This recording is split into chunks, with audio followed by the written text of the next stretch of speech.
तो मैंने ऑन कर दिया, आप सिर्फ यहाँ से पकड़े और यहाँ पे मैं नजर आऊँ, ठीक है? मैं यहाँ खड़ा हूँ।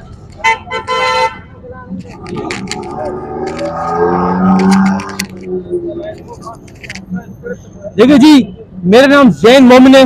मैं एक बहुत ही अहम बात कर रहा हूँ जो ना मीडिया यहाँ पे बात कर रहा है, ठीक है?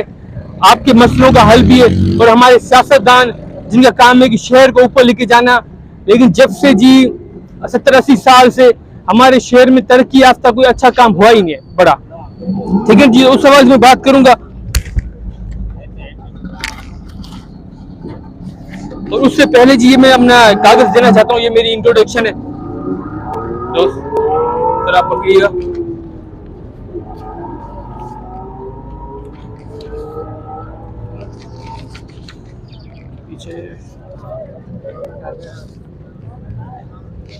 ठीक है सर। अब देखिए जी, एक मिनट ये मुझे दीजिए, ये मुझे एक मिनट चाहिए, मैं पहले बात कर लेता हूँ।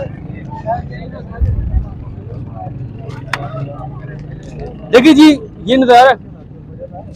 ओके, देखिए जी, ये बिल्डिंग है, इसको इस बिल्डिंग के दो खासियतें। एक तो इसमें अंडरग्राउंड पार्किंग सिस्टम है, ठीक है? हैदराबाद में जी कोई भी ऐसी बिल्डिंग नहीं है जिसमें अच्छा अंडरग्राउंड पार्किंग सिस्टम हो, ताकि देखिए खासकर अगर इस चार्ट भी आ जाए, मैं यहाँ खड़ा हो जाता हूँ। देखिए इस चार्ट को अगर आप देखें तो ये चौक के चौराहे, जैसे अली पैलेस का चौराहा है, देखिए चौराहे पे जो दुकानें होती हैं ये ग्रीन कलर की दुकानें, ठीक है ना? उसकी वजह से क्या होता है, रश ज्यादा हो जाता है, जो गाड़ियां खड़ी हो जाती है, रॉन्ग पार्किंग ज्यादा, बाइक्स वगैरह रिक्शा वगैरह चौराहे पे खड़े हो जाते हैं, जिससे जो आपको मालूम है पूरे शहर की जो ट्रैफिक होती है वो चौराहे से गुजरती है। अगर चौराहे पे रश होगी तो पूरे शहर की ट्रैफिक मुतासर होगी, चाहे ये रोड कासिमाबाद बकरा साहब का या ऑटोबान ठंडी सड़क खुली हो, लेकिन चौराहा ब्लॉक होगा तो पूरा शहर ब्लॉक हो जाएगा, ठीक है ना जी? तो मैं जी आज ये बात कर रहा हूँ कि हम किस तरह हमारे शहर के चौराहे को बेहतर कर सकते हैं, ठीक है जी? उसका हल है जी ये बिल्डिंग, ठीक है जी? इसमें जी ये जो गाड़ियां रोडों पे रॉन्ग पार्किंग या ऐसे साइड पे खड़ी होती है, बाइक्स रिक्शा वगैरह, वो बिल्डिंग के अंदर खड़ी होगी, ठीक है? और देखिए जो खड़े होते हैं वो क्यों खड़े होते हैं? चीजें लेने के लिए यहाँ आते हैं लोग, ठीक है? किसी का घर यहाँ कहीं भी नहीं है, सब लोग चीजें खरीदने आते हैं। तो हम जो दुकानें होंगी बिल्डिंग में ही करेंगे सारी दुकानें, ताकि वो बिल्डिंग के जाने से पहले वो पार्किंग करें, फिर वो बिल्डिंग में जाएं। जो फूल बेचने वाला होगा उसका भी जो दुकान होगा बिल्डिंग में होगा, ठीक है? जो पाकिस्तान में ऐसा कहीं भी नहीं हुआ कि फूल बेचने वाले का दुकान भी बिल्डिंग में हो, अच्छा दुकान हो, ठीक है? चाहे छोटा हो लेकिन अच्छा हो। आम बेचने वाला, फ्रूट सब्जियों का दुकान भी इस बिल्डिंग में होगा, जो सीधे सामान का ग्रोसरी का दुकान भी इसमें होगा, मुर्गी जो बेचता है, गोश्त बेचता है या मछली बेचता है उसका दुकान भी इसमें होगा, कपड़ों का दुकान, हर चीज का दुकान इस बिल्डिंग में होगा। फिर ये होगा कि जिसको भी कुछ लेना होगा उसको इस बिल्डिंग में जाना होगा, इस बिल्डिंग में जाने से पहले पार्किंग करनी होगी। इसका फायदा ये होगा इस बिल्डिंग का कि देखिए सारी पार्किंग चौराहे पे कहीं नहीं होगी, बिल्डिंग के अंदर होगी, ठीक है ना जी? और अभी जी एक मिसाल आपको दे दूं, आपको मालूम है चंद ऐसे यहाँ पे एक मोबाइल मार्केट में एक बिल्डिंग है जिसको सेकंड फ्लोर में पार्किंग है, और दाऊद सुपर मार्केट उसकी भी फ्लोर में पार्किंग है, लेकिन देखिए वहां पे इंजीनियरिंग का आप सब एक मजदूरी का काम करते हैं, सीढ़ियां सबको बनाने आती है, जो घर में सीढ़ियां बनाते हैं, अगर सीढ़ियों की ऊंचाई थोड़ी लंबी होगी तो बंदा गिर जाता है, ठीक है ना? यहाँ पे जी जो इन्होंने जो पार्किंग के लिए जो रास्ता बनाया जो मोबाइल मार्केट में दाऊद में, इतना ऊंचा है बाइक चढ़ ही नहीं पाती, रिक्शा चढ़ ही नहीं पाता है, ऊपर जा ही नहीं पाता है उस पार्किंग करने के लिए, तो मजबूरन उनको फिर वो भी रोड भी पार्किंग कर लेते हैं, ठीक है? तो ये इंजीनियरिंग का बहुत ही बड़ा एक कहूँगे फेलियर है, ठीक है जी? मेरा ये मकसद ये कि भाई अगर आप पार्किंग बनाने के लिए जो एलिवेशन होती है तो वो थोड़ी कम रखें, ताकि आसानी से बाइक भी गुजर जाए, रिक्शा भी चला जाए, आम मेरान गाड़ी जो पिकअप कम होता है वो भी ऊपर चढ़ के पार्क कर ले बिल्डिंग के अंदर, रोड पे ना पार्क करें, ठीक है जी? ये जी बुनियादी चीज है। अब जी और इसका फायदा बताओ, अब दुकानों पे आते हैं। देखिए ये मैं लेके आया मिसाल के तौर पर, देखिए ये आपको मालूम है हमारे शहर की जो आबादी बढ़ती जा रही है, दुकानें देखिए जी कि हद से ज्यादा, अगर आप हीराबाद में चले जाएं, छोटी गिरी चले जाएं, या सदर बाजार में चले जाएं, क्लॉथ मार्केट चले जाएं, इतनी 12 बजे के बाद रश हो जाती है, इतनी हद से ज्यादा दुकानें होगी, पूरे सिंध के लोग जी वहां आते हैं कपड़े लेने, चूड़ियां वगैरह लेने।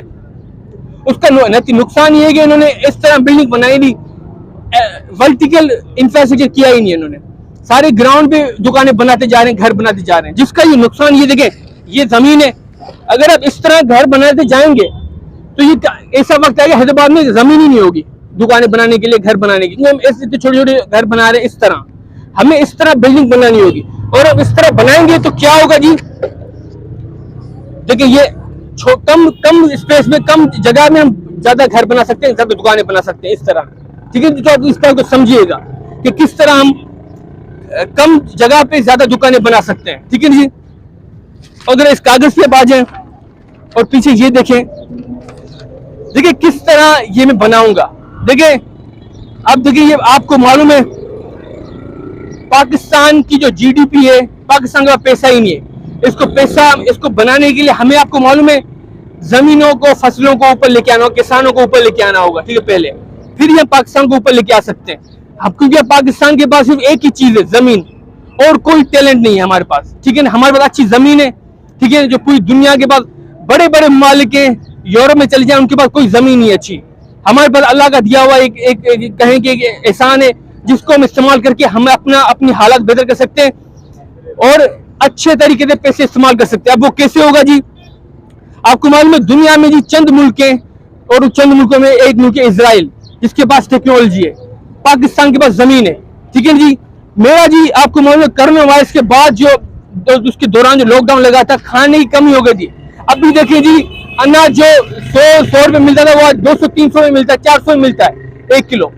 इतनी महंगाई डबल हो गई है जी, महंगाई। पेट्रोल देखिए जी, डबल हो गया, हर चीज की हर कीमत डबल हो गई है, ठीक है ना। उसका वजह ये कोरोना के बाद ही चीजें मिलना मुश्किल हो गई है, और रशिया और यूक्रेन की जंग की वजह से अनाज, फर्टिलाइजर यहाँ नहीं आ रहे, जिसकी वजह से अनाज और ज्यादा महंगा हो रहा है। हमें जी अब करना चाहिए कि भाई देखिए, ये वक्त आ गया कि हम दुश्मनों से भी दोस्ती करें, ठीक है। तो मैं सिर्फ अब एक मिसाल दूंगा,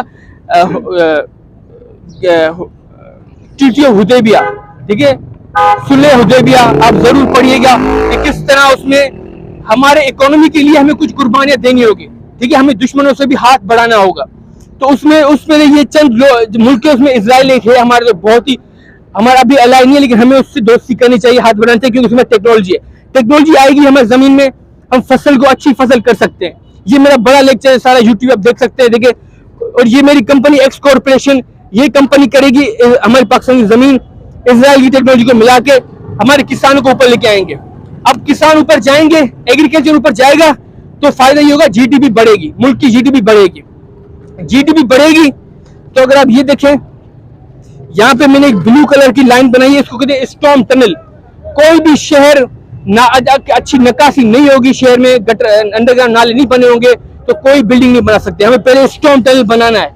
हैदराबाद में कहीं भी स्टॉर्म टनल नहीं बना हुआ, हम वो बनाएंगे, ठीक है। फिर स्टॉर्म टनल बनेगा, फिर ये बिल्डिंग बनेगी। उससे पहले ये नहीं बन सकती बिल्डिंग, जब तक स्टॉर्म टनल नहीं बनेगा, क्योंकि ऊंची बिल्डिंग है। अगर बगैर स्टॉर्म टनल बनाए हम ये बिल्डिंग बनाएंगे, बगैर नक्काशी के कोई घर बनाएंगे, तो घर में आपको मालूम है सिम बढ़ जाती है, पानी जमीन लीक होता है जमीन में। हमें पानी को निकालने के लिए अच्छे नक्काशी बनानी होगी, फिर ये हम बिल्डिंग बनाएंगे। अब आप सबका ख्याल है कि भाई इस बिल्डिंग बनाने में आपको क्या फायदा है, आप मजदूरों को क्या फायदा है। देखिए, इस बिल्डिंग बनाने के लिए मजदूरों की जरूरत होगी। ये मजदूर हम यहाँ आप ही को हायर करेंगे, ठीक है। और मेरा ये देखिए, कम से कम 40,000 रुपए, 30 से 40,000 रुपए कम एक महीने आप सबको कम से कम मिलना चाहिए। इतनी महंगाई हो गई है, देखिए, रोजगार करना मुश्किल है, बच्चे हैं, बीवी है, घर में देखिए बंदे इतने 8-10 फैमिली है, उसको जी 10-15 हजार में कोई गुजारा नहीं हो पाता। तब भी ये हालात है, देखिए हमारे अच्छी तालीम नहीं दे पाते बच्चों को, अस्पताल नहीं जा पाते, खाना अच्छा नहीं खा सकते। आपको मालूम है धूप में खड़े होने की वजह से हमारी जो स्किन है वो खराब हो जाती है। उसको बचाने के लिए क्रीम होता है, सन ब्लॉक, लेकिन वो खरीद नहीं सकते, उसमें खर्चा होता है, ठीक है। क्रीम वगैरह लेना, ये चीजें लेना, उसके लिए पैसे चाहिए। तो मेरा ये काम होगा कि इस बिल्डिंग बनाने एक बिल्डिंग नहीं बनेगी, दर्जनों बिल्डिंग बनेगी पूरे शहर में, ठीक है ना। सब बिल्डिंग बनाने में आप सबको हायर करेंगे, ना सिर्फ ऐसे नहीं कि एक डेली बेसिस पे आपको पैसे नहीं मिलेंगे, मंथली पैसे पे पूरे मिलेंगे आपको। आप बस बेफिक्र हो जाइएगा।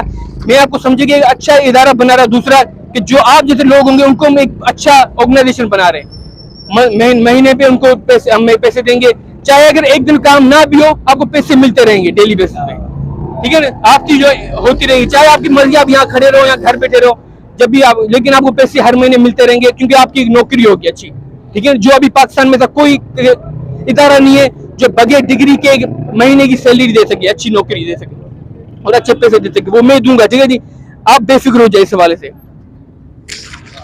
अब जी आखिर में मैं आप सबकी जी बिल्डिंग के लिए आप सबके वोट चाहिए, ठीक है जी, तो बड़े बड़े यहाँ पे आप वोट देते जाएं। शुक्रिया जी। करिए आप कागज में थोड़ा जल्दी देते हैं, जल्दी देते हैं जी हाँ।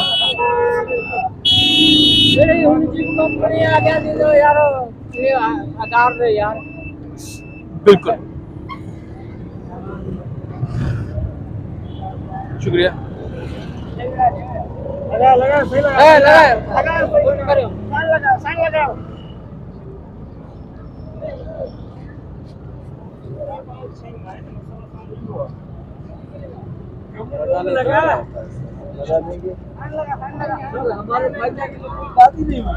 जी सर साइन लगे, मैं बता दूं आपको, साइन कर दें हमारे फायदे की तो अच्छा। कोई सर बात ही नहीं हुई। फायदे की बात है ना, मैं समझा तो एक ना, फायदे को रोक रहा है।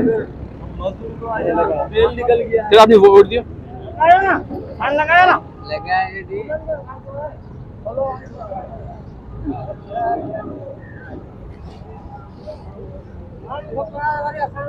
कोड़ू वाला सही लगा, कोड़ू साइड में जा रहा। ठीक है, सबने दे दी वोट, आपने दे दिया, लगाओ ना सही। देखिए शुक्रिया सर। मैं सर बंद कर दूं बस।